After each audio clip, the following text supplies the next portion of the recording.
Friends, நம்ம கனகாலத்துக்கு பிறகு இப்போ சந்திச்சிருக்கோம். நான் இன்னைக்கு வந்து உங்கள் வீட்டில் இருக்கிற கற்பூர வலியை பற்றி நான் உங்களுக்கு இன்னைக்கு எக்ஸ்பிளைன் பண்ண போகிறேன். இதை வந்து சிறியாக்களும் பெரியாக்களும் எல்லாருமே இதை யூஸ் பண்ணணும்.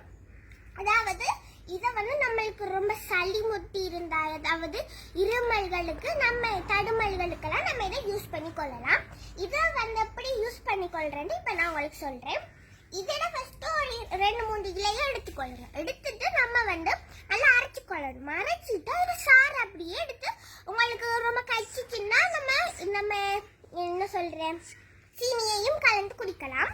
குடிச்சிட்டு நம்ம கொஞ்ச நேரத்தால அப்படி ஒரு கிழமையா நம்ம அப்படியே பாய்ச்சி கொண்டே இருக்கணும். அப்படி செய்யறதால நம்மளுக்கு இருமல், ஜலதோஷம் எல்லாத்துல இருந்து நம்ம விடுவிக்கப்படலாம். இதை நீங்களும் ட்ரை பண்ணி பாருங்க. நான் சொன்ன மாதிரியே செஞ்சு பாருங்க ஃப்ரெண்ட்ஸ். இதை நம்ம பச்சையாவும் சாப்பிடலாம். நம்ம உடலுக்கு ரொம்ப நல்லது ஃப்ரெண்ட்ஸ்.